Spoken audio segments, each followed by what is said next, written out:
Now, we should have expected this after a switch. Rudy getting twirled like a ballerina and everyone making jokes. Got it! What a shot! Taking the lead!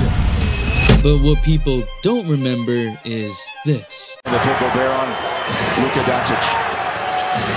They double him in the paint, ties him up, knocked away. Or the fact that nearly every defender has consistently gotten cooked by Luka and Kyrie. But that hasn't stopped the reporters for years. I think I hated the Rudy Gobert trade more for Minnesota than any trade for the last 30 years. Me personally, I'm not a Gobert fan on the defensive end. I think it's a little overrated on that side. Yeah, I definitely think so. Oh, Rudy? Yes. Thank you. Rudy Gobert, Defensive Player of the Year. Boy, that's cat. Repo it. I agree, bro. So, all the big guys that can't jump, that can't run, all you got to do is continue to work hard, continue to play, and you can possibly This guy is one of the best. Awesome. No, he ain't one of Stop it. I've never seen a player with this many accolades be so universally thought of as incapable by current and former players as Rudy Gobert. In fact, in a recent player poll, Rudy Gobert was voted as the most overrated player in the NBA. Now, Gobert offensively is one of the worst centers I've ever seen. Apart from whatever the F this was, the bench reacted like it was a game winner. Bruh. And defensively in the playoffs, he has been part of some infamous moments that even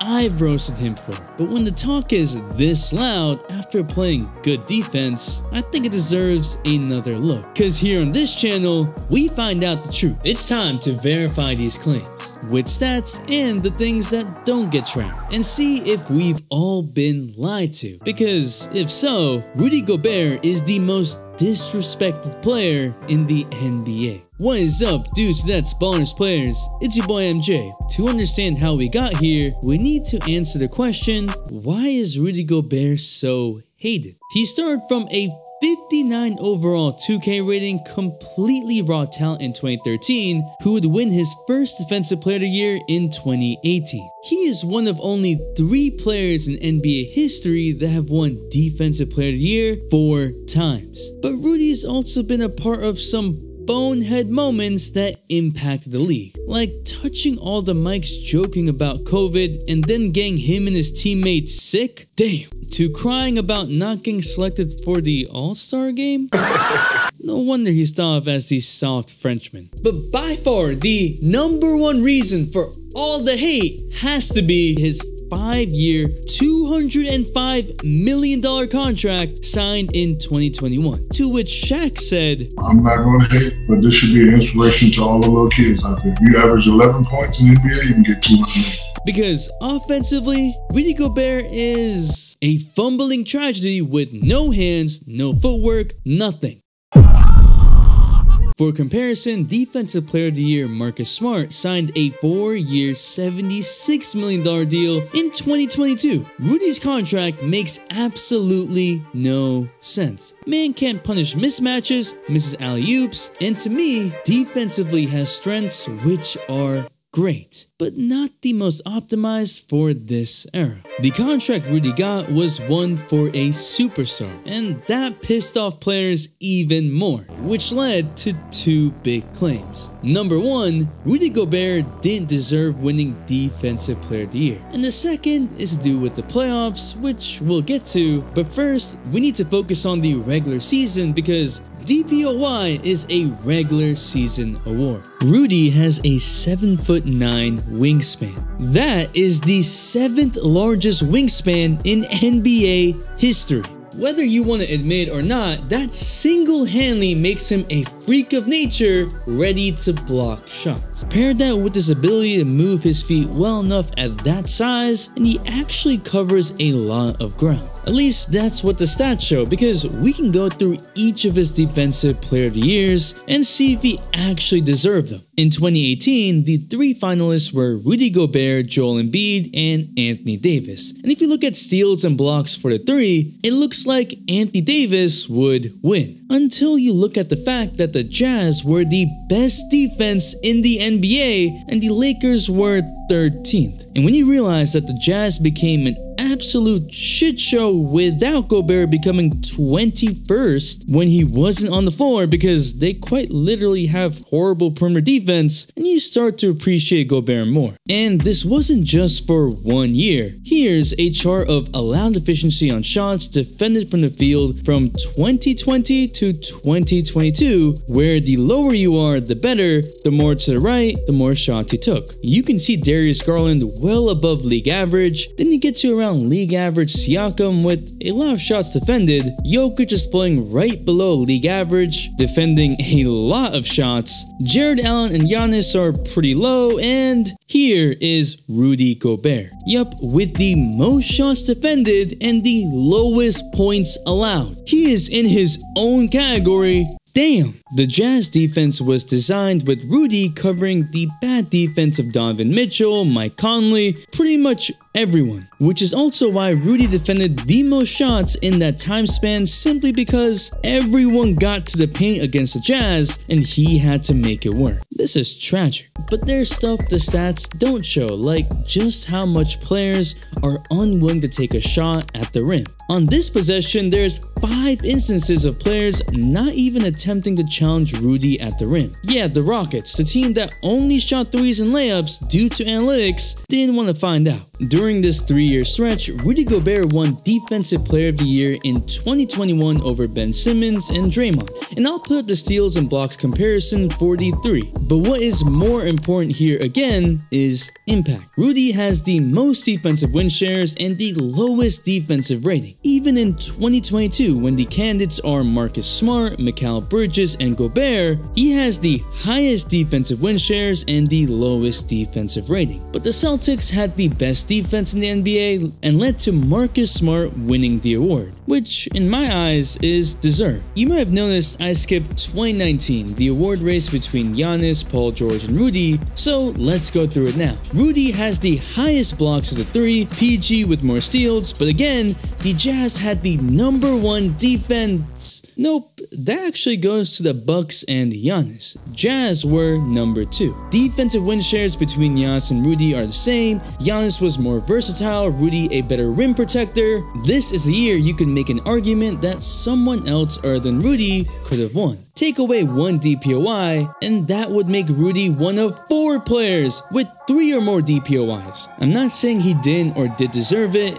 it's a little bit more up in the air. And this year in 2024, again, not much of a comparison. Wembanyama had the better counting stats by far. Rudy Gobert more defensive win shares and a lower defensive rating. But Rudy helped lead the #1 defensive team in the NBA by a decent margin. The difference between the #1 Timberwolves and #2 Celtics is the same between the #2 Celtics and #10 Rockets. While Wemby's impact unfortunately did not lead to an insane defense for the entire season, only more towards the end did the Spurs actually become better, they finished 21st. I agree that if the Spurs were a bit better, top 15 even, then this would be a different combo. So for nearly all of his defensive player of the years, it was a no contest. A clear no-brainer Rudy Gobert victory because he was by far the most impactful defender in the NBA. Might want to change Shaq's comments to, if you're 7'1" with a 7'9" wingspan that is agile enough to cover 10 feet in 2 seconds, you can get 200 mil in the NBA. That contract is still crazy though, but we can't say his defense isn't. Okay, but what about the playoffs? Because that's the second claim, that Rudy Gobert is not a good defender in the playoffs. The Jazz struggled 4 years in the playoffs with opponents shooting better against them than they did in the regular season. And we remember moments like these. I didn't know he had that in him, and I'm sorry I doubted that. Or moments with the Clippers where Terrence Mann turned into Ray Allen in the corner for 39 points, but when you dive deeper, you begin to see the actual problem. What is this perimeter defense? Cause here, we're always in the business of finding the truth, the good, the bad, the ugly, and giving y'all the content you deserve. So subscribe if you're into that. I'd appreciate it. Like here, Dinwiddie gets by Mitchell so easily. Is Rudy supposed to leave for the open layup? The help defender here has to do a better job playing too, or Donovan Mitchell needs to switch and sprint towards the open man. Because when he doesn't, it's just a layup. And we can actually see moments like that against the Clippers in 2021. Like if Reggie Jackson is getting by your perimeter defense this easily, I don't know what Rudy Gobert is supposed to do. This is bad. While it's true that a 5-out offense can diminish Rudy, which I do not just want to sweep over, the Jazz perimeter defense was not there. And that allows a 5-out offense to work if you can't keep people in front of you. Rudy's defense was to make up for a lot of these mistakes. But bro, your defense is going to shit no matter what if this is a regular happening. Dinwiddie gets right around Mitchell. Come on, man. What I think is a problem is when Rudy Gobert gets switched onto the perimeter, and yes, he gets beat, but so do a lot of bigs. Yet we never really talk about moments like this. With the game tied, Rudy is switched onto Luka Doncic, and yup, he stops him. The problem here is that the Jazz had so many defensive problems that we couldn't really see Rudy in a normal playoff environment. That is until this year, where the Timberwolves are literally in the Western Conference Finals. If your playoff defense hinges on one defender, it's gonna get exposed no matter what. And even then on the Jazz, without him, their defensive rating was 123.2, with him 119.5, so still better. I will say in the modern NBA, Rudy's value is not as high as it would be 15 years ago. My only issue is that it seems like there's only one way for Rudy to be used defensively, and that is in the paint as a shot deterrent. But is that because he's only great at one attribute and sucks at the rest, or is it that the teams haven't been creative enough with him? But no matter what, that doesn't make him responsible if someone plays out of their mind. Jokic's performance in Game 5 is something that simply couldn't be stopped. And we've seen this before.